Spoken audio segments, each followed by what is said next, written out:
Now, I think we can all agree that that was an excellent play.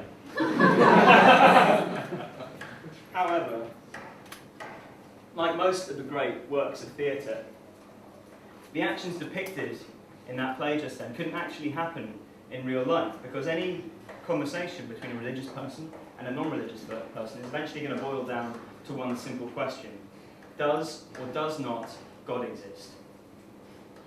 Which I'm afraid is a paradoxical argument, as in an argument which has no end. Now, we've all been in a paradoxical argument at one point or another in our lives, but just to illustrate what I mean, I've prepared a quick example.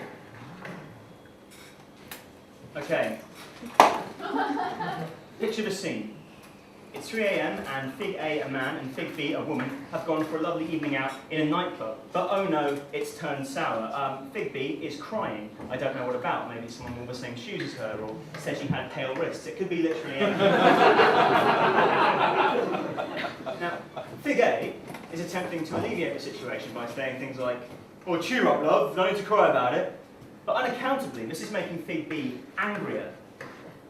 Now, the reason this is a paradoxical conversation is because the two parties are arguing on separate planes. The man is making a sound, reasoned argument based on logic and empirical data.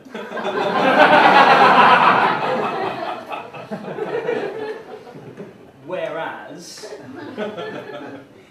the woman is being silly. Now, let me take a moment to explain why this isn't sexist. First of all, just because the man happens to be being logical, that doesn't make him right. Let's consider the context for a moment. It's 3 in the morning, drink has almost certainly been taken, and we're in a place where people voluntarily go to listen to Kesha. Logic, in other words, has no place within this situation. Also, the situation can so easily be reversed. All we need to do is move the action to a sports bar and change the date to the 27th of June 2010. Which, as we all know, is the most recent occasion on which the England football team were knocked out of the World Cup by Germany. I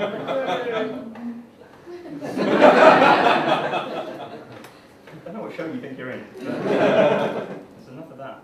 Okay. So in this situation, Fig A has taken, and Fig B is attempting to alleviate the situation by saying things like, "Cheer up, it's only a game!" And they'll get another chance next year, won't they? "Oh no, sorry, it's only 4 years, isn't it? What am I like?" This is just making Fig A angry. Once again, two parties arguing on different planes. Fig A is attempting to use logic to alleviate an illogical situation. Fig A is getting angry because, on some level, he knows he's being ridiculous. He just happens to have had the misfortune to be brought up in a society which places an inordinate amount of importance on the activities of 11 date rapists.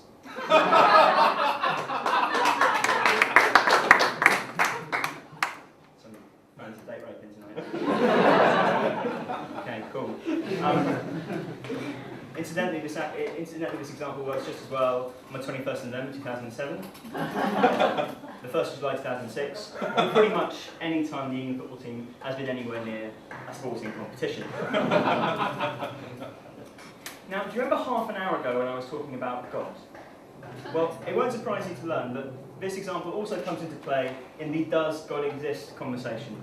All we need to do is change the participants to, say, a religious person like a priest, and a non-religious person, for instance, a rationalist. And once again, two parties arguing on different planes. The rationalist is making an argument based on logic, data, science. The priest is making an argument based on how he feels when he sees a sunrise, or holds a newborn baby, or looks at a picture of Sophie Dahl.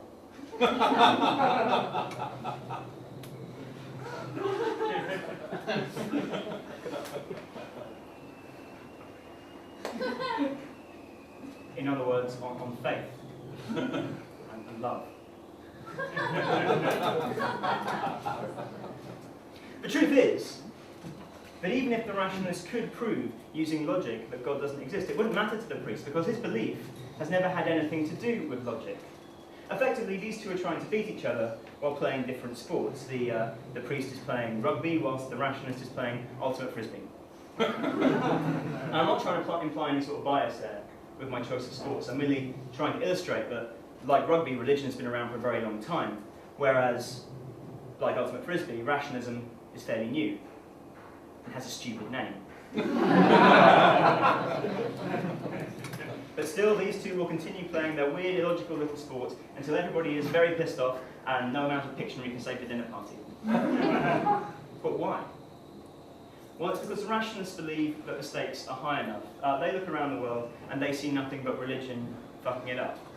To them, religion is the thing that indoctrinates children. It stands in the way of scientific research. It starts wars. It causes a recession. It's the reason Liverpool can't win a championship. It's generally a really bad thing.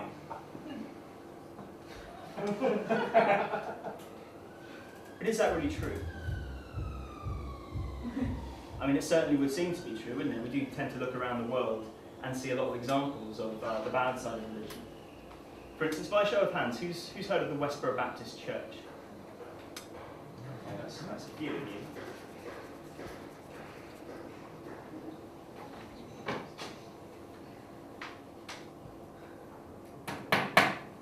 How about now? Yeah. Those are the people responsible for that fun little slogan. For the uninitiated, the Westboro Baptist Church are a collection of some of the biggest dicks on the planet. Their activities include picketing the funerals of dead US servicemen, issuing press statements thanking God for natural disasters, generally doing everything they can to be gigantic dicks at any possible opportunity. Now, for some reason, the media goes absolutely apeshit for the Westboro Baptist Church. In the last few years alone, there have been no fewer than 5 primetime documentaries featuring them. A Google search on Westboro Baptist Church returns around 500,000 results. High-ranking members of the church, like this woman, Margie Phelps, have been interviewed by such luminaries as Piers Morgan, Russell Brand, and Louis Theroux.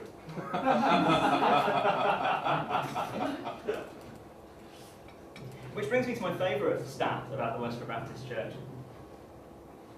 There are 50 people in the Westboro Baptist Church. Just to put those numbers in perspective for you, there are more people in this room right now, thank you by the way, than there are members of the Westboro Baptist Church. And about half of the church are children. So if it came down to a fight, I'm pretty confident we'd murder them. They do have guns though, so anyway. Okay. Down the road from the Westboro Baptist Church is another church which has more people in its choir than are in the entire Westboro Baptist Church. There are more people alive today who have been into space than there are members of the Westboro Baptist Church. All of which leads me to my point, which is that the Westboro Baptist Church is not representative of Christianity. It's not representative of anything, in fact, except maybe the 90s rave sign-making industry. Holding Christianity accountable for the actions of these people is about as fair as holding Robin Williams accountable for the crimes of Robbie Williams. Which, Patch Adams notwithstanding, is grossly unfair.